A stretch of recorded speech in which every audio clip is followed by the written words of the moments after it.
Mon cœur bat si fort que j'ai l'impression qu'il va exploser.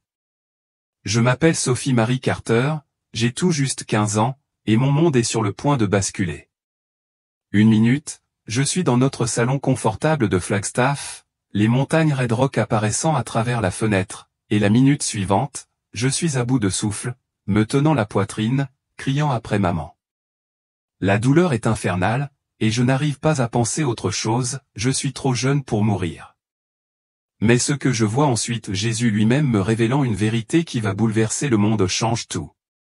Si cette histoire vous touche, abonnez-vous pour recevoir d'autres témoignages du ciel. Commentez, Amen, ou, à méditer, et indiquez d'où vous regardez.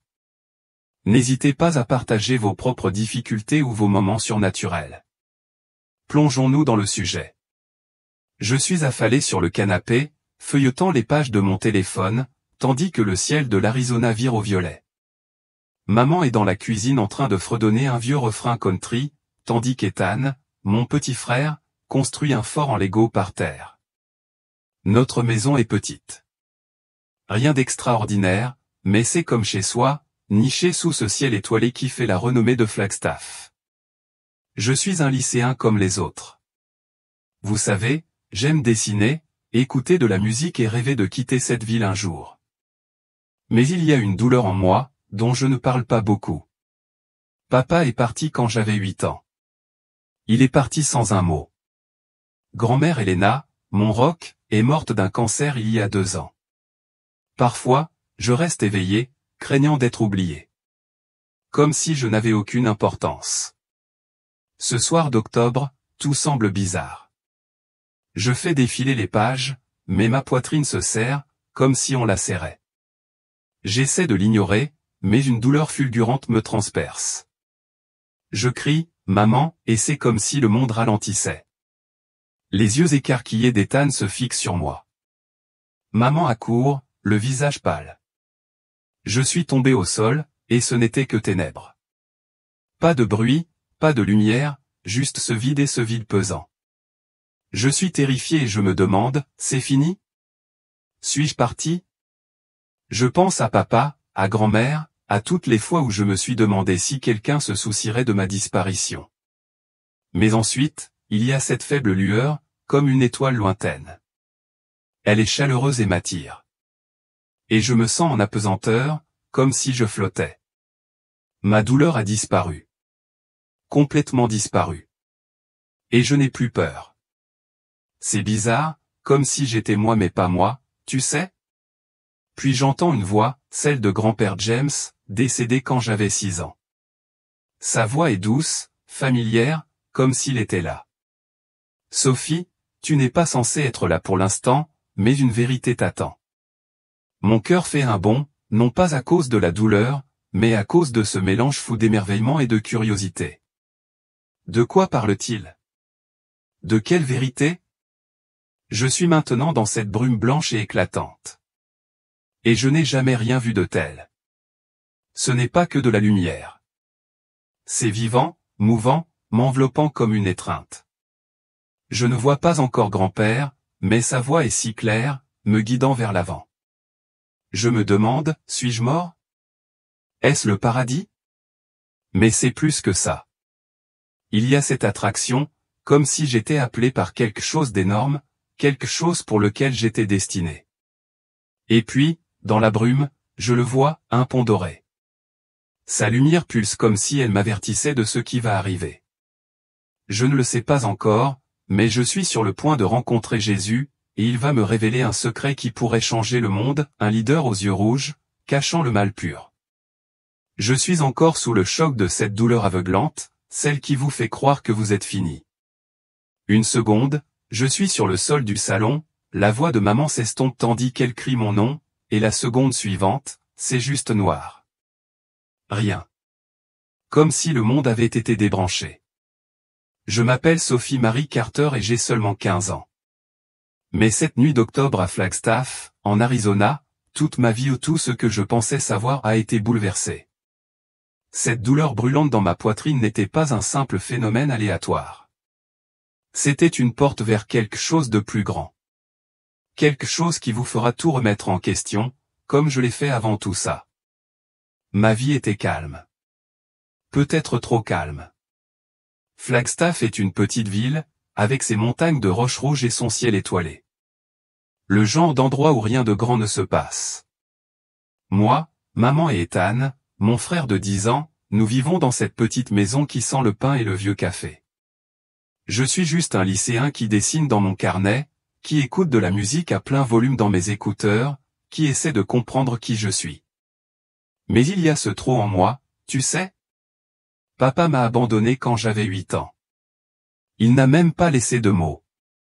Grand-mère Eleanor, qui m'a élevé lorsque ma mère travaillait en double équipe, a eu un cancer et est partie quand j'avais 13 ans.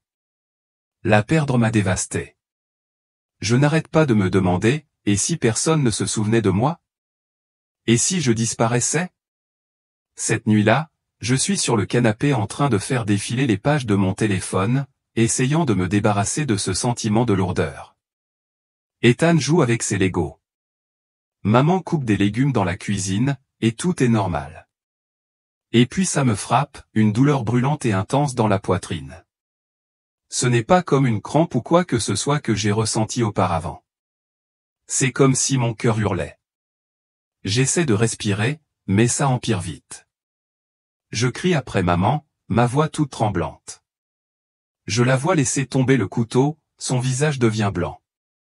Ethan le regarde fixement, ses Legos figés dans ses mains. Je suis à bout de souffle, je pense, ça y est. Je vais mourir. Mon esprit s'emballe. Le visage de papa. Le rire de grand-mère. Toutes les fois où je me suis senti si seul. J'ai peur de m'échapper et que personne ne s'en soucie. Je m'effondre. La pièce tourne. Et puis ce n'est plus rien. Pas de douleur, pas de bruit. Juste cette obscurité profonde et sans fin. Je ne sais pas si je suis vivant ou mort. Et cela me fait plus peur que la douleur.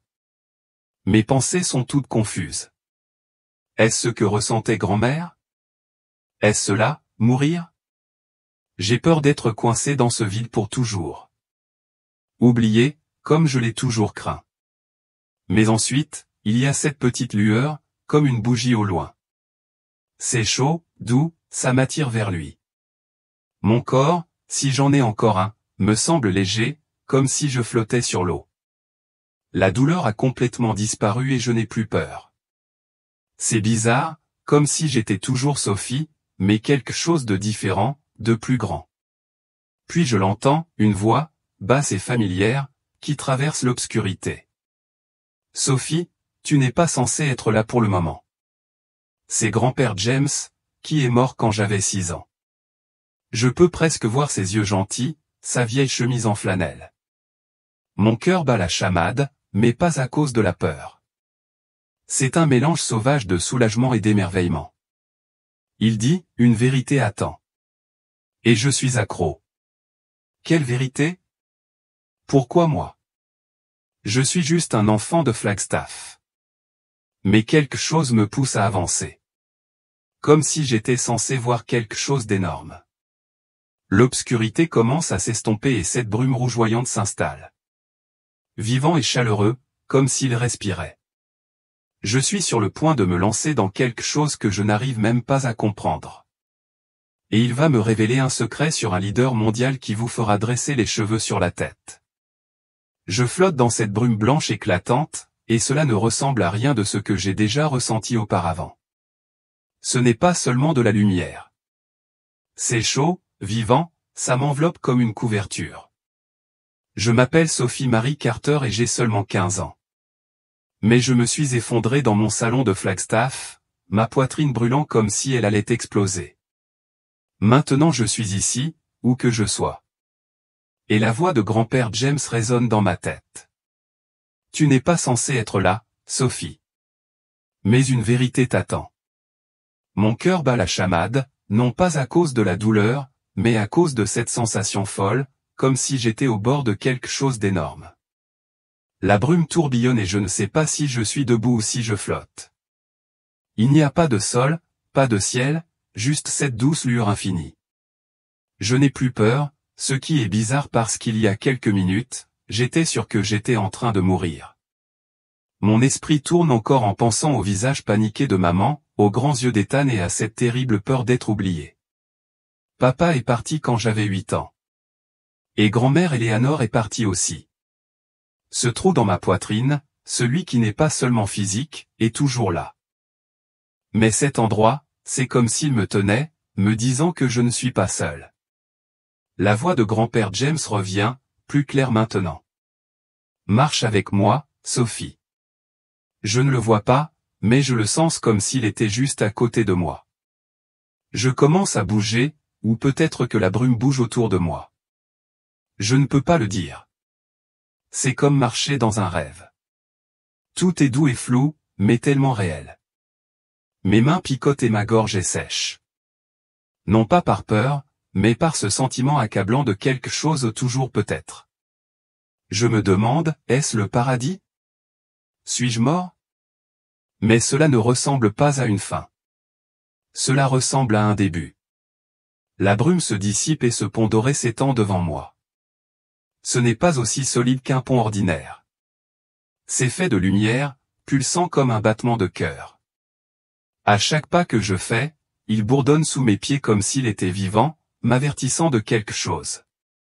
Je suis nerveux, mais la voix de grand-père me fait avancer. Continue d'avancer, Sophie. Tu dois voir ça. Je meurs d'envie de savoir ce que c'est. Mon esprit se souvient de toutes ces nuits où je restais éveillé à me demander s'il y avait quelque chose de plus dans la vie. Si Dieu se soucie d'un enfant comme moi. Maintenant je suis là, et c'est comme si l'univers était sur le point de répondre. Je monte sur le pont et il fait chaud, comme si j'étais au soleil. La lumière est si forte qu'elle devrait me faire mal aux yeux, mais ce n'est pas le cas. C'est réconfortant, comme s'il me connaissait. Je pense à grand-mère Eleanor, à la façon dont elle me racontait des histoires sur les anges au paradis. Et je me demande si elle est là. Au fond de moi, j'ai encore peur de me perdre dans cet endroit. Que je disparaîtrai comme papa l'a fait. Mais la voix de grand-père résonne à nouveau.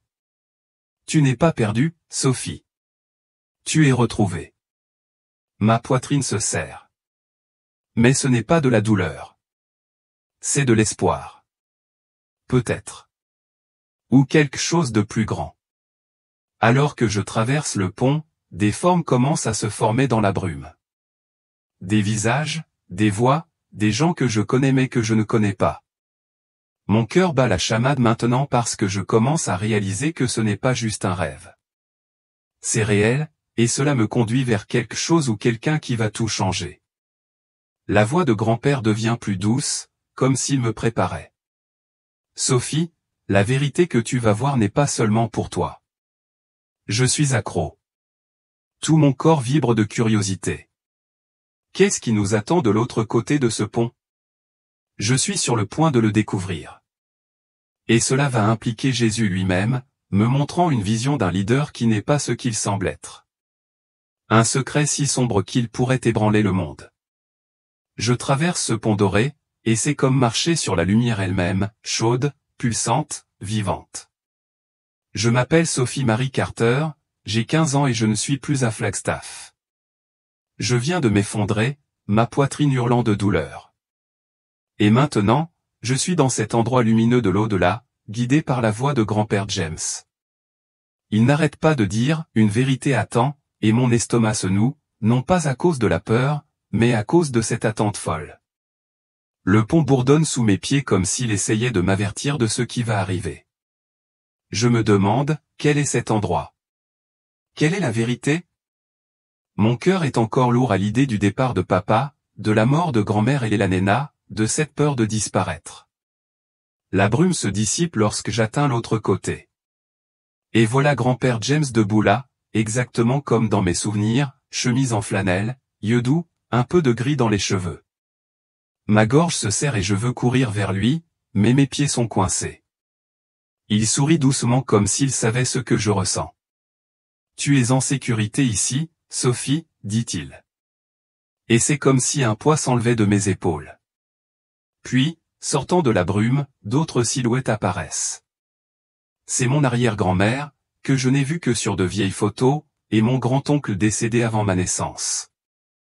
Il y a aussi une autre femme, quelqu'un que je ne reconnais pas, mais ses yeux me semblent si familiers, comme si elle faisait partie de ma famille. Leur amour me frappe comme une vague, non pas par des mots, mais par une chaleur écrasante. Je tremble, mes yeux me piquent parce que c'est comme s'ils m'attendaient. Grand-père me guide à travers cet espace lumineux, et nous nous retrouvons dans une pièce immense, sans fin, remplie de livres faits de lumière. Des livres d'énergie qui pulsent comme s'ils étaient vivants. Je me dis, qu'est-ce que c'est? Mes mains tremblent lorsque je tends la main et qu'un livre flotte vers moi. Je le touche et c'est comme si mon esprit explosait d'images. Je me vois, mais pas moi. Mon arrière-grand-mère, jeune, riante, et je suis sa sœur. Nous courons à travers un champ, heureux et connectés. Ma poitrine me fait mal, non pas à cause de la douleur, mais à cause de cette soudaine compréhension. Nous sommes liés. Nous l'avons toujours été. Cette peur d'être oublié disparaît parce que je fais partie de quelque chose d'éternel. Mais la voix de grand-père se fait entendre, sérieuse maintenant. Ce n'est que le début. Sophie, il y a une vérité plus profonde. Mon cœur fait un bond. La pièce change et je sens cette attraction comme si quelque chose m'appelait plus profondément. Les livres sur l'énergie brillent davantage et j'entrevois d'autres vies ou d'autres moments où je me suis battu pour quelque chose. Vérité. Peut-être que j'ai le vertige en essayant de traiter tout ça.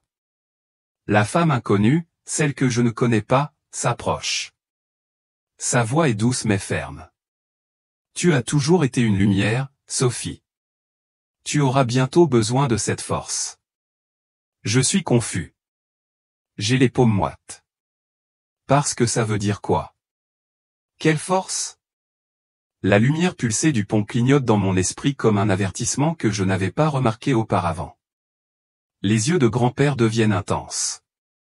Vous êtes sur le point de voir quelque chose de dur. Sophie, une vérité sur le monde. Mon estomac se noue parce que son ton n'est plus réconfortant. C'est urgent. Je suis là, entouré de ces livres lumineux, de ces gens qui m'aiment. Mais je sais que quelque chose arrive, quelque chose d'important. Je ne suis pas ici seulement pour me sentir en sécurité. Je suis ici pour apprendre quelque chose qui va me secouer jusqu'au plus profond de moi-même. Une vérité de Jésus lui-même sur un leader qui va se lever avec des yeux comme le feu et un mensonge si sombre qu'il pourrait briser le monde. Je me tiens dans cette immense pièce entourée de livres d'énergie lumineuse qui bourdonnent de vie. Je m'appelle Sophie Marie Carter, j'ai seulement 15 ans, mais je ne suis plus à Flagstaff. Je viens de m'effondrer. Mon cœur lâche, et maintenant je suis dans cet endroit sauvage de l'au-delà dirigé par grand-père James. Il m'a guidé, me disant qu'il y avait une vérité que je devais voir. Mon arrière-grand-mère, mon grand-oncle et cette femme mystérieuse ma tante inconnue sont ici. Leur amour m'enveloppe comme une couverture chaude, mais ma poitrine est serrée, non pas à cause de la douleur, mais à cause de ce bourdonnement nerveux. La pièce est vivante et je sais que quelque chose d'énorme arrive. Je suis encore sous le choc d'avoir touché ce livre sur l'énergie. Me voir comme la sœur de mon arrière-grand-mère dans une autre vie, c'est comme une pièce de puzzle qui s'emboîte. Ma peur d'être oublié. Ce trou dû au départ de papa et à la mort de grand-mère et la néna. C'est en train de disparaître. Je suis connecté. J'ai toujours été là à travers le temps. Mes yeux piquent. Mes mains tremblent, tant il y a de choses à assimiler. Je ne suis pas juste un enfant de l'Arizona. Je fais partie de quelque chose d'éternel. Mais la voix de grand-père me ramène en arrière, basse et sérieuse. Ce n'est pas tout, Sophie. La vérité est plus grande. Mon estomac se retourne. Qu'est-ce qui pourrait être plus grand que ça? La pièce change. Les livres s'assombrissent et la brume tourbillonne à nouveau, me guidant vers l'avant. Mes proches restent proches, leur présence me rassure. Mais je suis nerveux. Nous entrons dans un nouvel espace, vaste et lumineux, comme une cathédrale faite de lumière. L'air est épais, bourdonnant d'énergie, et je me sens petit, comme si j'étais au bord de l'univers. Et puis je le vois. Un temple massif flottant au-dessus de la terre. Ses murs scintillent comme du verre, mais sont plus forts, éternels. Mon souffle s'arrête. Ce n'est pas seulement un endroit. C'est sacré, comme s'il contenait toutes les réponses que j'ai toujours voulues. Une silhouette apparaît et mes genoux manquent de lâcher. C'est Jésus. Pas comme les photos de l'église, mais réel. Sa lumière est si brillante qu'elle devrait m'aveugler. Mais ce n'est pas le cas. Ses yeux sont gentils, perçants, comme s'ils voyaient chaque partie de moi. Mes peurs, ma douleur, mes espoirs. Ma gorge est sèche et je tremble. Mais je n'ai pas peur. Je suis émerveillé. Sa voix résonne, douce mais puissante, secouant tout mon corps. Sophie, tu portes une âme ancienne pour dévoiler un mal caché. Je suis gelé, mon cœur bat la chamade. Qu'est-ce que ça veut dire? Quel mal? Il lève la main et les murs du temple bougent, me montrant la terre en contrebas comme si je regardais un film. Nous sommes en 2027 et il y a ce sommet mondial. Les dirigeants du monde entier se sont réunis, tout sourire et poignée de main. Mais alors je le vois, un homme jeune, charismatique, sa voix douce tandis qu'il promet l'unité, la paix, l'espoir. Tout le monde l'acclame, suspendu à ses paroles. Mais Jésus me montre du doigt, et je le vois. Ses yeux brillent d'un rouge ardent, cachant quelque chose de sombre. Quelque chose ne va pas. Ma peau rampe. La voix de Jésus résonne. Ces mensonges seront dévoilés. Ils briseront les nations, mais feront naître la vérité. Je tremble. J'ai les paumes moites. Parce que ce type n'est pas seulement un leader. Il est dangereux. Lié à quelque chose de maléfique. Et je suis censé faire quelque chose à ce sujet. La vision s'estompe, mais ses yeux rouges sont gravés dans mon esprit. Jésus me regarde, sa lumière me stabilisant. Tu es choisie, Sophie. Tu porteras cette vérité. Ma tête tourne parce que je ne suis qu'un enfant. Comment suis-je censé combattre un dirigeant mondial avec un secret démoniaque? Mais le temple brille, la voix de Jésus. C'est comme s'il me disait que je ne suis pas seul. Je suis accro, terrifié, mais prêt à voir la suite. Parce que cette vérité est plus grande que moi, et elle est sur le point de devenir encore plus sauvage. Je me tiens dans ce temple scintillant au-dessus de la terre, mon cœur bat la chamade comme s'il essayait de se libérer. Je m'appelle Sophie Marie Carter, j'ai 15 ans et je suis au milieu de quelque chose d'irréel. Une expérience de mort imminente qui m'a mis face à face avec Jésus lui-même. Je viens d'avoir la vision d'un leader mondial. Tout en charme et en promesse, mais avec des yeux rouges brillants qui crient que quelque chose ne va pas. Les paroles de Jésus résonnent encore dans mes oreilles. Sophie, tu portes une âme ancienne pour dévoiler un mal caché. Je tremble. Mes mains sont moites parce que je ne suis qu'un enfant de Flagstaff, en Arizona. Comment suis-je censé gérer ça? La lumière du temple pulse comme si elle respirait avec moi. Jésus est juste là. Sa présence est si forte. C'est comme s'il tenait l'univers entier. Ses yeux se fixent sur les miens. Gentils mais intenses. Comme s'il voyait toutes les peurs que j'ai jamais eues. Papa sort. La mort de grand-mère Eleanor. Cette inquiétude consciente que je serai oublié. Ma gorge est si sèche que je peux à peine avaler. Mais je n'ai pas peur. C'est plutôt de la crainte mêlée à une curiosité sauvage. De quel mal parle-t-il? Pourquoi moi? Il agite la main et les murs du temple bougent à nouveau comme un écran géant qui s'ouvre. Je vois ce sommet mondial en 2027, celui d'avant, mais maintenant il est plus précis, plus réel. Les dirigeants sur une scène. Son sourire est parfait. Sa voix attire tout le monde. Les dirigeants mondiaux, les foules, et même les gens qui regardent sur des écrans partout dans le monde. Ils parlent d'unité, de réparation du monde, et tout le monde s'en réjouit. Mais alors Jésus me montre du doigt, et je revois ses yeux, rouges, brûlants, comme si quelque chose se cachait en lui. Mon estomac se tord. Ce n'est pas seulement de l'ambition ou des mensonges.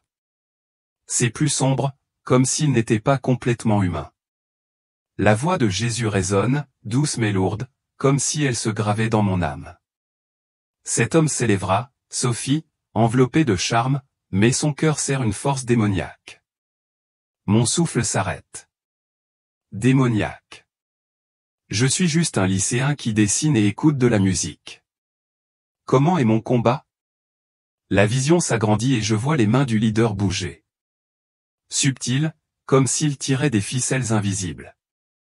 Les nations commencent à signer des accords. Les gens applaudissent plus fort. Mais il y a cette ombre qui s'insinue. Des guerres éclatent. Des villes en ruine. Les gens se retournent les uns contre les autres. C'est le chaos. Et il est au centre, souriant comme s'il l'avait prévu. Je tremble. Mes yeux me piquent parce que c'est tellement réel. Je peux presque sentir la chaleur de ces incendies. Jésus s'approche, sa lumière m'enveloppant comme un bouclier. Ces mensonges briseront les nations, mais votre vérité déclenchera un jugement. Mon cœur bat la chamade. Ma vérité. Je ne suis personne. Mais ces mots m'ont frappé fort, comme s'ils réveillaient quelque chose en moi. Je vois des flashs de ce livre d'énergie d'avant. Moi en tant que sœur de mon arrière-arrière-grand-mère, liée à elle à travers le temps. Peut-être que j'ai toujours été fait pour ça, combattre une sorte d'obscurité. La lueur du temple devient plus brillante. Et je ressens cette attraction comme si j'étais bientôt renvoyé. Mais Jésus n'a pas fini. Il me montre encore une chose. Une foule de plusieurs millions de personnes commence à se réveiller, voyant de ses propres yeux les yeux rouges du leader. Tu les aideras à voir, Sophie, dit-il. Mes paumes sont moites. Mon esprit tourne. Je suis accro, terrifié, mais il y a ce feu en moi maintenant, comme si je faisais partie de quelque chose de bien plus grand que Flagstaff. Ces yeux rouges sont gravés dans ma tête. Et je sais que le secret de ce leader va tout changer. Mais quelle est la prochaine étape? La lumière de Jésus change et je suis sur le point de voir quelque chose d'encore plus sauvage. Je suis toujours dans ce temple lumineux au-dessus de la terre. Mon cœur bat fort comme s'il essayait de suivre tout ce que je vois. Je suis Sophie Marie Carter, j'ai seulement 15 ans. Et je suis au milieu d'une expérience de mort imminente qui me fait regarder Jésus dans les yeux. Il vient de me montrer la vision d'un leader mondial en 2027, tout en charme et en grande promesse. Mais avec ses yeux rouges effrayants, quelque chose de maléfique se cache. Ces mots sont restés gravés dans ma tête. Sophie, tu portes une âme ancienne pour dévoiler un mal caché. Mes mains tremblent, ma gorge est sèche. Parce que je ne suis qu'un enfant de Flagstaff. Et maintenant, je suis censé combattre une force démoniaque. La lumière du temple pulse autour de moi comme si elle était vivante, s'accordant au rythme de ma respiration. Jésus se tient là. Sa présence est si forte qu'on dirait que l'air lui-même bourdonne de puissance. Il n'est pas seulement gentil, il est féroce, comme s'il était prêt à détruire les mensonges d'un seul mot. Mon esprit s'emballe, je pense au départ de papa, à la mort de grand-mère et la néna. Toutes ces nuits où je me suis sentie si petite, si oubliée. Mais ici, en cet endroit, je me sens vu, comme si j'avais de l'importance. La voix de Jésus résonne à nouveau, basse et ferme. Le pouvoir de ce leader n'est pas seulement humain. Sophie, il puise dans mes peurs et mes désirs, les déformant. Mon estomac se noue. Tordre quoi? Il lève la main, et les murs du temple s'illuminent à nouveau, me révélant un peu plus de ce sommet de 2027. Les dirigeants sont sur tous les écrans au téléviseur, téléphones, panneaux publicitaires sa voix douce, promettant de tout régler, guerre, faim, peur. Les gens l'acclament, pleurent comme s'il était leur sauveur. Mais ensuite je le vois. Ces paroles ne sont pas que des mots. Elles sont comme des fils qui s'enroulent dans l'esprit des gens, les faisant hocher la tête. Obéir sans poser de questions. J'en ai la chair de poule. C'est comme s'il lançait un sort, mais pas avec de la magie, mais avec quelque chose de plus sombre, de spirituel. La voix de Jésus est désormais lourde. Il est enveloppé de lumière, Mais son cœur est au service du chaos. La vision change et je vois ce qui va arriver s'il gagne. Les villes brûlent, non pas de feu, mais de colère. Des gens se battent pour rien. Des familles se divisent. Des nations s'affrontent. Le leader domine tout. Ses yeux rouges brillent de plus belle, comme s'il se nourrissait du désordre. Ma poitrine se serre, non pas à cause de la douleur, mais à cause de cette sensation de malaise. Ce type n'est pas seulement un politicien. C'est quelqu'un d'autre. Quelque chose de vieux. Comme s'il était là depuis toujours, à attendre. Jésus se penche plus près. Sa lumière est chaude mais pressante. Tu as été choisie pour le démasquer. Sophie, ta voix brisera son emprise. Je panique, les mains moites, parce que comment suis-je censé faire ça? Je ne suis personne, juste un enfant qui dessine des montagnes et qui regrette sa grand-mère. Mais ensuite je me souviens de ce livre sur l'énergie, celui qui me présente comme la sœur de mon arrière-grand-mère, liée à travers les vies. Peut-être que j'ai déjà été confronté à des choses comme ça. Les yeux de Jésus se sont adoucis, comme s'il savait ce que je pensais. Ton âme s'y prépare, Sophie. Fais-lui confiance. Mon cœur bat la chamade, mais il y a cette étincelle en moi, comme si je me réveillais à quelque chose que je ne savais pas avoir. La lueur du temple change et je sens le temps s'écouler, comme si j'étais ramené à Flagstaff. Mais Jésus lève la main et m'arrête. Il y a encore beaucoup à voir, dit-il, et mon souffle s'arrête. Plus. La vision des dirigeants brûle encore dans mon esprit. Ses yeux rouges me hantent. Je suis accro, terrifié, mais je ne peux pas détourner le regard. Que va-t-il me montrer ensuite? Quelque chose sur le plan de ce chef. Quelque chose qui rendra ce combat encore plus grand, encore plus effrayant. La lumière du temple brille et je sais que je suis sur le point de voir l'avenir du monde et ma place dans celui-ci. Je suis toujours dans ce temple céleste, flottant au-dessus de la terre, mon cœur battant comme s'il essayait de supporter le poids de ce que je vois. Je suis Sophie Marie Carter Pinstey, de Flagstaff, en Arizona. J'ai vécu une expérience de mort imminente qui m'a confronté à Jésus. Il me montre la vision d'un leader mondial en 2027, un homme avec un sourire parfait et des yeux rouges brillants qui cachent une vérité démoniaque. Ces mots résonnent dans ma tête, tu as été choisie pour le dénoncer, Sophie. Mes mains sont moites et ma respiration saccadée, car je ne suis qu'un enfant. Comment puis-je lutter contre quelque chose d'aussi gros? Les murs du temple scintillent, pulsant d'une lumière qui semble vivante, comme si elle me regardait. La présence de Jésus est constante, mais il y a cette urgence dans ses yeux, comme si le temps s'écoulait. Mon esprit tourne encore à cause du départ de papa quand j'avais 8 ans, de la mort de grand-mère Elena, de cette peur constante d'être oublié. Mais ici, je me sens ancré, comme si j'avais une intention. La voix de Jésus est profonde et claire. Regarde de plus près, Sophie. Tu verras ce que ces mensonges vont faire. Mon estomac se tord. Et maintenant? Les murs s'illuminent à nouveau. Et je suis de retour à ce sommet mondial de 2027. Les dirigeants parlent, leur voix est comme du miel, promettant la paix, l'unité, un monde nouveau. Les dirigeants de tous les pays hochent la tête et signent des papiers. Leurs yeux sont vitreux comme s'ils étaient sous un charme. Mais ensuite, la vision change, et c'est comme si je faisais un zoom arrière, voyant le monde s'effondrer. Des villes que je reconnais, New York, Londres, Tokyo. Ils ne brûlent pas, mais ils se brisent. Les gens crient les uns sur les autres. Des voisins qui se retournent contre leurs voisins. Les gouvernements s'effondrent sous les mensonges propagés par ce type. Ses yeux rouges brillent dans le chaos comme s'il riait. J'ai la gorge sèche. J'ai les yeux qui piquent, tellement c'est réel. Je peux presque sentir la peur dans l'air. Je vois des familles divisées. Des enfants comme mon frère Ethan pris dans le pétrin. Et ça me frappe durement.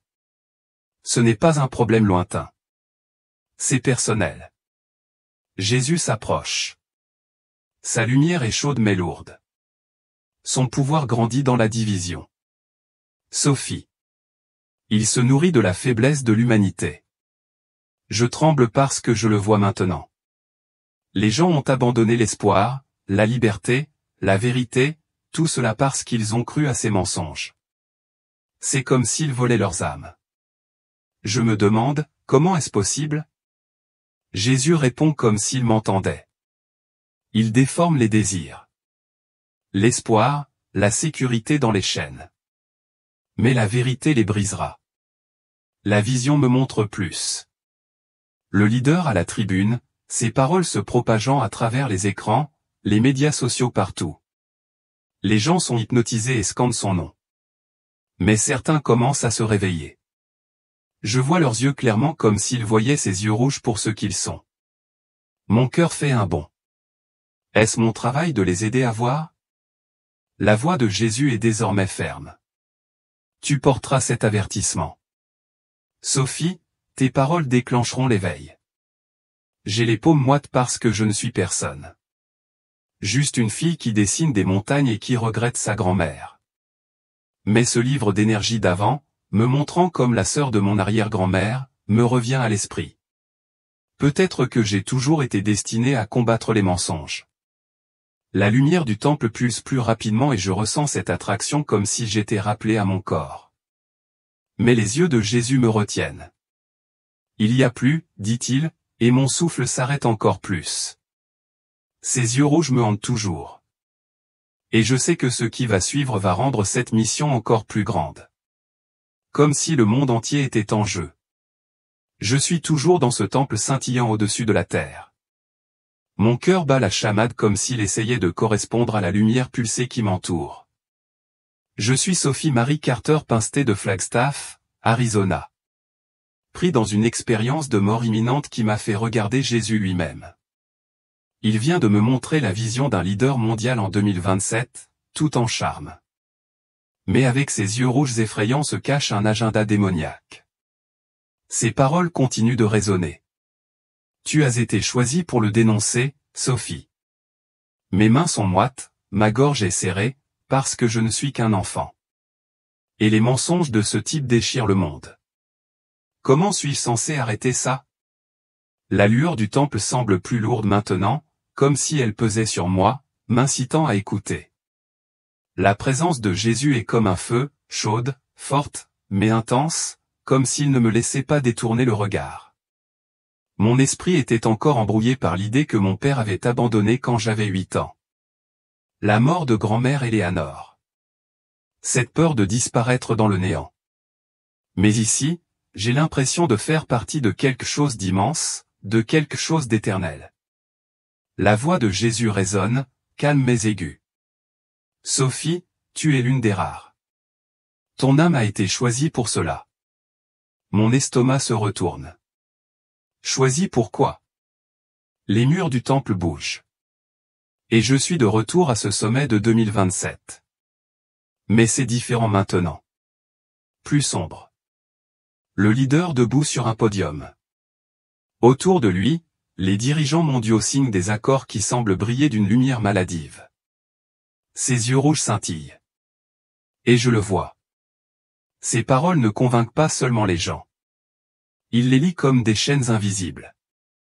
Je vois des foules dehors scander son nom. Leurs visages sont vides comme s'ils s'étaient perdus. Ma poitrine me fait mal, non pas à cause de la douleur, mais à cause de cette sensation de malaise. Il ne se contente pas de les diriger. Il les contrôle. Jésus s'approche. Sa lumière perce l'obscurité de la vision. Son pouvoir se nourrit de l'ignorance. Sophie, tu aideras le monde à voir. Mes yeux me piquent parce que je le vois maintenant. Des villes qui s'effondrent, non pas à cause des bombes, mais à cause des mensonges. Les gens se retournent les uns contre les autres. La liberté s'échappe. Je vois le visage de mon frère Ethan dans la foule. Perdu. Et ça me frappe comme un coup de poing. J'ai envie de crier. Réveillez-vous. La voix de Jésus est ferme. Bien que tu portes la pierre bleue, une étincelle de vérité pour briser son emprise. Pierre bleue. Mon cœur fait un bond parce que je ne sais pas encore ce que cela signifie, mais cela semble lourd, comme si cela allait me coûter quelque chose. La vision change à nouveau et j'en vois quelques autres. Des gens comme moi dispersés à travers le monde. Leurs yeux sont clairs comme s'ils voyaient aussi les mensonges du leader. Jésus hoche la tête. Tu n'es pas seule, Sophie. D'autres s'élèveront avec toi. Mes paumes sont moites parce que j'ai l'impression que c'est plus grand que moi, comme si je faisais partie d'une armée secrète. Mais je suis aussi terrifié. Ces yeux rouges sont toujours dans ma tête. Et je sais que ce leader ne va pas se laisser faire facilement. La lumière du temple s'allume et je ressens à nouveau cette attraction, comme si j'étais ramené à Flagstaff. Mais les yeux de Jésus me fixent, féroce et gentil. Une autre vérité attend, dit-il. Et mon souffle s'arrête encore plus. Je suis déjà noyé dans cette mission, mais je ne peux pas m'en détourner. Quelque chose arrive. Quelque chose qui rendra ce combat encore plus clair. Et cela va se rattacher à cette pierre dont il a parlé. Je me tiens dans ce temple radieux au-dessus de la terre. Mon cœur bat si fort que j'ai l'impression qu'il va éclater à travers mes côtes. Je suis Sophie Marie Carter Pinstey de Flagstaff, Arizona. Et je suis pris dans cette expérience de mort imminente sauvage, face à face avec Jésus. Il m'a montré un leader mondial en 2027. Tout un discours mielleux et des yeux rouges brillants qui crient quelque chose de maléfique. Ces mots résonnent sans cesse dans ma tête. Tu as été choisie pour le dénoncer, Sophie. Mes mains tremblent. Ma gorge est si sèche que je peux à peine avaler. Parce que je ne suis qu'un enfant. Comment affronter un gars qui détruit le monde avec ses mensonges? La lumière du temple devient plus douce maintenant, comme si elle me guidait vers un nouvel endroit. La présence de Jésus est toujours là, constante et chaleureuse, mais il y a cette urgence, comme si je manquais de temps. Mon esprit est partout. Papa sort. La mort de grand-mère et les Lanéna. Cette peur que je sois oublié. Mais ici, j'ai l'impression de faire partie de quelque chose de plus grand. Comme si j'avais toujours été fait pour ça. La voix de Jésus résonne. Bas et ferme. Une vérité de plus. Sophie, tu dois voir qui tu es. Mon estomac se tord. Qui suis-je? Qu'est-ce que ça veut dire? Le temple s'estompe et je me retrouve dans un jardin surréaliste. Sans fin, avec des arbres qui brillent comme s'ils étaient faits de lumière des étoiles. L'air sent bon, comme des fleurs que je ne peux pas nommer. Et mes pieds sont légers sur le sol mou. Jésus est à côté de moi. Sa lumière donne au jardin une sensation de sécurité. Mais je suis nerveux. Il désigne un arbre dont les branches sont lourdes de fruits chatoyants. Touche-le, dit-il. Mes mains tremblent alors que je tends la main. Et à la seconde où je le fais, c'est comme si mon esprit s'ouvrait. Je vois des flashs. Moi, mais pas moi. Je suis un prophète dans une ville antique, disant la vérité à des foules qui n'écoutent pas. Alors je suis un martyr, debout, tandis que les flammes s'élèvent autour de moi. Ma poitrine se serre, non pas de douleur, mais de cette lourde prise de conscience. J'ai toujours lutté contre la tromperie, vie après vie. Mes yeux me piquent, ma respiration est saccadée. Pourquoi moi, je murmure. La voix de Jésus est douce mais forte. Ton âme est faite pour ça, Sophie. Pour affronter les ténèbres. Il tend la main et trouve dans sa main une pierre bleue dentelée, faiblement brillante mais tranchante, comme vivante. Il la place dans ma paume et elle me coupe juste assez pour piquer. C'est ton fardeau, dit-il. Porte-le pour révéler les ténèbres du leader. La douleur est réelle, elle me rattache à la réalité, et je suis terrifié, mais captivé. Cette pierre, ce n'est pas qu'un objet. C'est ma mission, liée à ce chef aux yeux rouges. Je serre la pierre, ses bords mordent ma peau. Et je revois ses vies.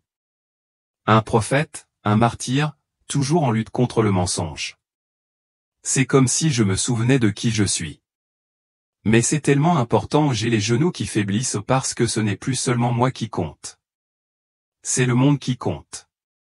Ce leader, le chaos qu'il va apporter. La lumière de Jésus m'enveloppe et me stabilise. Tu es prête, Sophie, dit-il. J'ai envie de le croire, mais j'ai peur.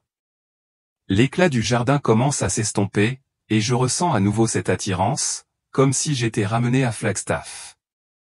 Mais ces yeux rouges et cette pierre sont gravés en moi, et je sais que quelque chose arrive. Quelque chose qui mettra tout ce que j'ai en moi à rude épreuve. Je serre cette pierre bleue déchiquetée, ses bords tranchants s'enfoncent dans ma paume. Et c'est comme si le poids du monde reposait sur ma main. Je m'appelle Sophie Marie Carter, j'ai 50 ans et je viens de Flagstaff, en Arizona.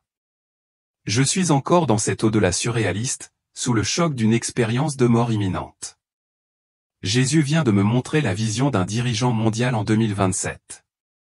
Tout en charme, mais avec ses yeux rouges et glaçants qui cachent une vérité démoniaque. Ces mots restent gravés dans ma tête. C'est ton devoir, Sophie. Dévoile les ténèbres du chef. Mon cœur bat la chamade. J'ai le souffle court, car je ne suis qu'un enfant.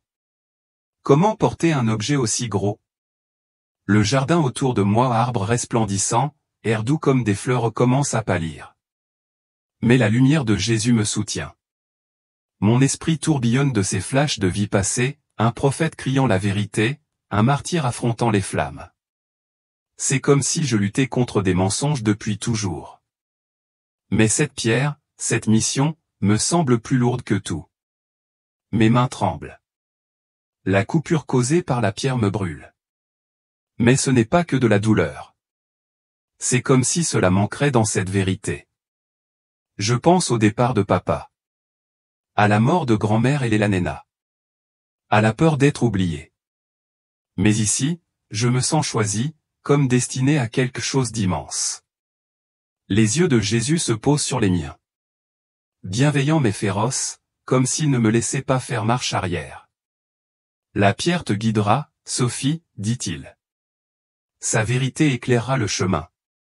J'ai la gorge sèche, parce que ça veut dire quoi? Me guider? Comment? Je ne suis qu'une lycéenne qui dessine des montagnes et dont la famille lui manque. Mais ces yeux rouges de la vision sont gravés dans mon esprit. Et je sais que les mensonges de ce leader vont tout gâcher si je ne fais rien. La lueur du jardin s'estompe, et je ressens cette attirance, comme si mon corps m'appelait à Flagstaff. Ma poitrine se serre, non pas de douleur, mais de ce mélange accablant de peur et de détermination. J'ai peur de tout gâcher. De ne pas être assez forte. Mais Jésus s'approche, sa lumière chaleureuse, comme un câlin dont je ne savais pas avoir besoin. Ton âme est prête, dit-il. Fais-lui confiance. Mes yeux me piquent parce que c'est comme s'il voyait tout de moi, la douleur, le doute, l'étincelle que je ne savais pas avoir. Je serre la pierre plus fort. La douleur est vive mais réelle, comme si elle me réveillait. Je pense à maman et à Ethan. Ils doivent être en panique dans cette chambre d'hôpital. Je veux revenir, mais cette mission, ce leader, cette vérité, c'est plus grand que moi. Le jardin commence à se brouiller, et je revois des flashs de ce sommet de 2027. La voix du dirigeant, douce et menaçante. La foule qui applaudit. Les nations qui s'effondrent. Mon cœur bat la chamade, car je sais que je suis censé l'arrêter. Mais comment? La voix de Jésus résonne une dernière fois. La douleur de la pierre est ta force.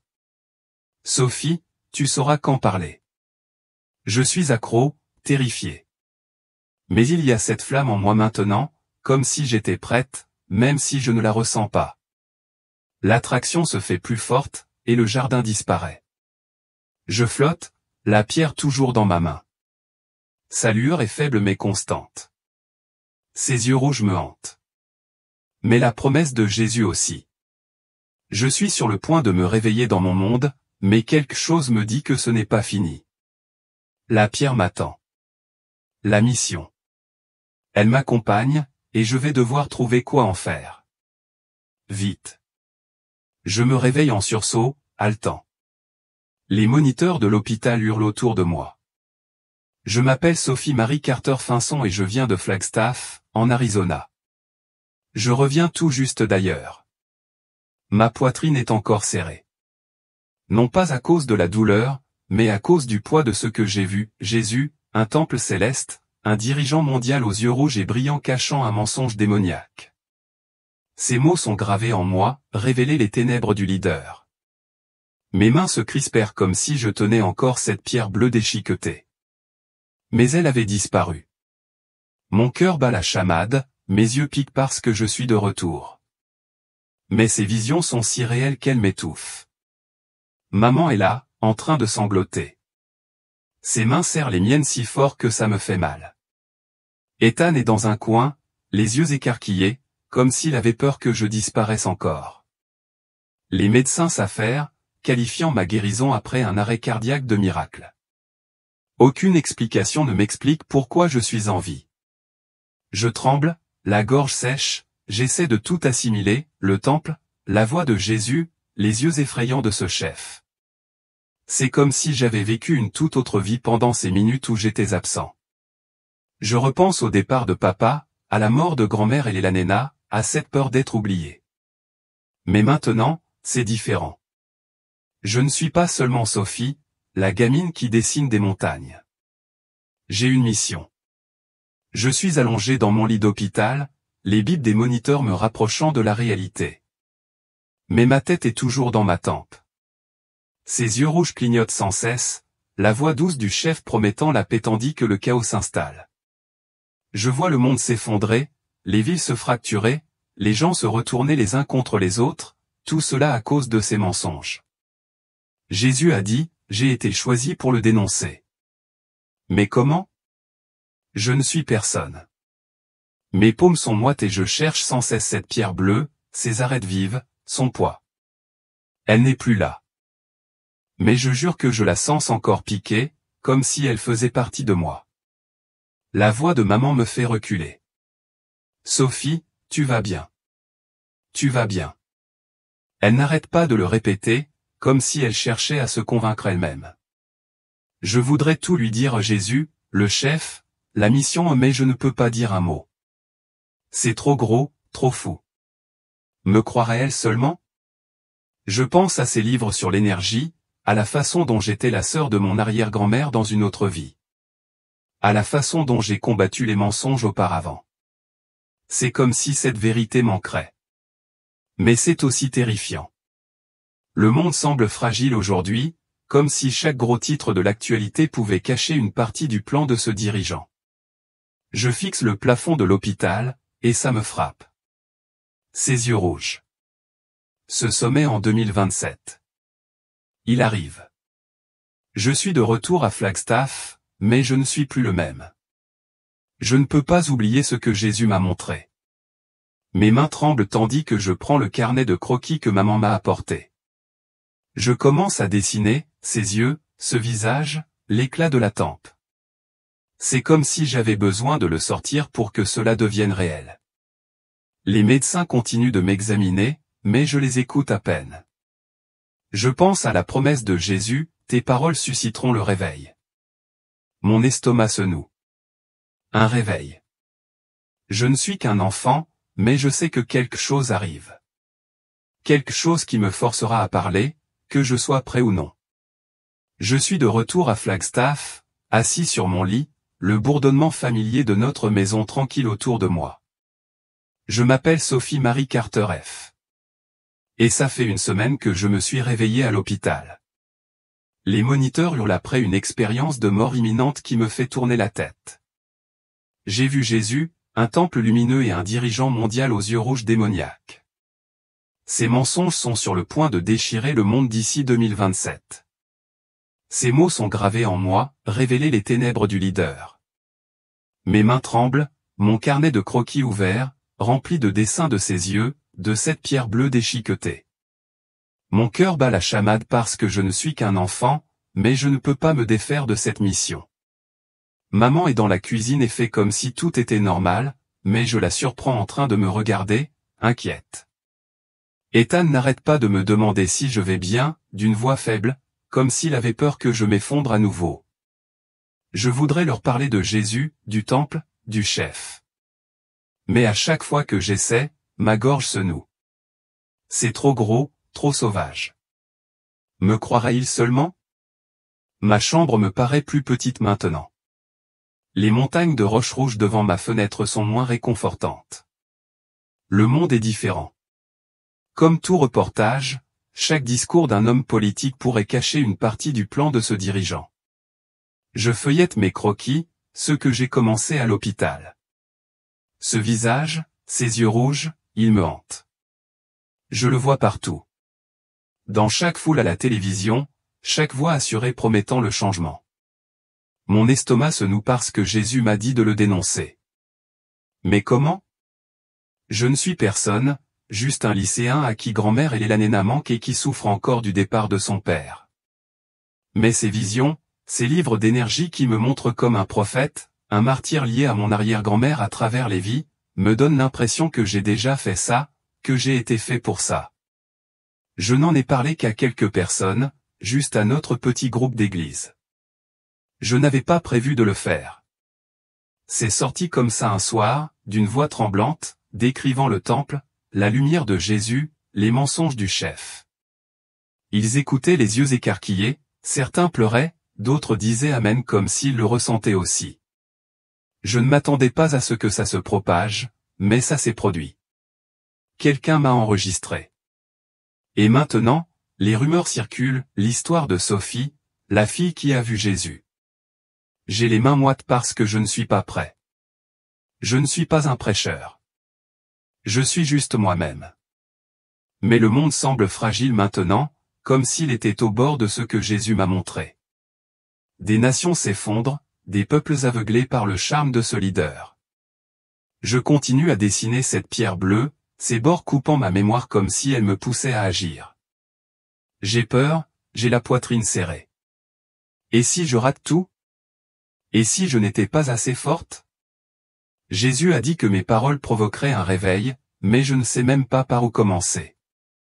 Chaque fois que j'allume les informations, je cherche des signes de ce sommet, ces yeux rouges. Mon cœur bat la chamade, car ça arrive et je le sais. Quelque chose est sur le point de changer. Quelque chose qui me sortira de cette vie tranquille et me mènera au combat pour lequel Jésus m'a choisi. Je suis de retour à Flagstaff, assis au bord de mon lit. Mon carnet de croquis s'est ouvert sur un dessin de ces yeux rouges et brillants qui me hantent. Je m'appelle Sophie Marie Carter Fanson. Cela fait des mois que mon expérience de mort imminente m'a conduite dans un temple céleste où Jésus m'a confié une mission. Exposer les ténèbres du leader. Ce leader mondial avec ses promesses léchées et son regard démoniaque arrive en 2027. Et je suis censé l'arrêter. Mon cœur bat la chamade, mes mains tremblent parce que je ne suis qu'un enfant de l'Arizona. Mais mon histoire est devenue virale. Et maintenant, le monde entier me regarde. Le calme de notre petite maison semble différent maintenant, comme si elle retenait son souffle. Maman est en bas et essaie d'agir normalement, mais je l'entends prier la nuit, inquiète pour moi. Ethan a dessiné avec moi, posant des questions discrètes sur le paradis comme s'il savait que j'avais vu quelque chose de grand. Mes croquis aux ses yeux, la pierre bleue, le temple s'accumule. Chacun d'eux est un fragment de la vérité que Jésus m'a donnée. Je suis encore sous le choc du départ de papa, de la mort de grand-mère Éléanore, de cette peur d'être oublié. Mais ça s'estompe. Je ne suis plus seul. J'ai été choisi. Ces discussions de groupe au sein de l'église où j'ai raconté mon histoire ont tout changé. Cette vidéo tremblante que quelqu'un a postée s'est propagée comme une traînée de poudre. Et maintenant, je reçois des invitations pour parler, dans des églises en Californie, à une conférence au Texas, et même à un appel Zoom avec un groupe en Australie. J'ai la gorge sèche rien que d'y penser. Je ne suis pas une pasteur, juste une fille qui adore dessiner des montagnes. Mais chaque fois que je vois les nouvelles, que j'entends un politicien promettre le monde, je sens ces yeux rouges qui regardent, qui attendent. La voix de Jésus résonne sans cesse, tes paroles susciteront le réveil. Mon estomac se tord parce que et si je n'étais pas assez? Je serre dans mes mains mon dernier croquis, la pierre bleue brille sur la page, ses bords dentelés restent nets dans ma mémoire. Je continue à voir ces vies passées, prophètes, martyrs, combattant le mensonge à travers le temps. C'est comme si Jésus me préparait à ça, mais c'est lourd. Le monde est fragile, à l'aube du sommet de 2027, et je suis censé m'exprimer. J'ai commencé à écrire ce que j'ai vu, en m'exerçant devant mon miroir. Ma voix tremblait, mais elle devenait plus forte. Les gens écoutent, commentent, amènent, en ligne, partagent leurs propres craintes quant à l'avenir. C'est effrayant, mais c'est comme si la lumière de Jésus était avec moi, me poussant en avant. Je me lève, la poitrine plus légère qu'elle ne l'a été depuis des années. La peur d'être oublié a disparu. Je fais partie de quelque chose d'éternel, lié à grand-mère, à cette pierre bleue, à la vérité de Jésus. Je sais que ce ne sera pas facile. Ces yeux rouges, les mensonges de ce chef, ils arrivent, et je vais devoir les affronter. Mais je suis prêt. Ou du moins, j'y arrive. Le monde a besoin de l'entendre. Et je ne me cache plus. Quelque chose est en train de changer. Et je suis sur le point de me lancer dans un combat plus grand que je ne l'aurais jamais imaginé. Je m'appelle Sophie Marie Carter et je ne suis plus la même enfant qui s'est effondrée à Flagstaff cette nuit d'octobre. Jésus m'a révélé une vérité qui me dépasse. Un dirigeant mondial aux yeux rouges cache un mensonge démoniaque qui va tout bouleverser d'ici 2027. Ces mots, exposer les ténèbres du leader, sont désormais mon encre. Cette peur d'être oublié. La douleur du départ de papa. La mort de grand-mère et la néna. Elle est toujours là, mais plus discrète, noyée par ce but. La piqûre de la pierre bleue. Ces vies passées de prophète et de martyr. Elle me rappelle que j'ai été créé pour cela, à travers le temps, pour susciter un éveil. Tu n'es pas seul dans tes difficultés. Jésus est lumière. Son amour est toujours là, même si tu te sens perdu. Mon histoire est devenue virale et je me lance dans cette mission, en parlant dans des églises, des conférences, en portant son avertissement. C'est effrayant, mais c'est la paix de savoir que je fais partie de son plan. Laissez cela pénétrer votre esprit. Écoutez les vérités divines. Agissez en conséquence, car le monde change rapidement. Je suis prêt à affronter ce qui m'attend. Et j'espère que vous l'êtes aussi. Commentez, amen, ou, à méditer. Partagez votre histoire et parcourons ensemble ce chemin de foi, prêt pour le réveil à venir.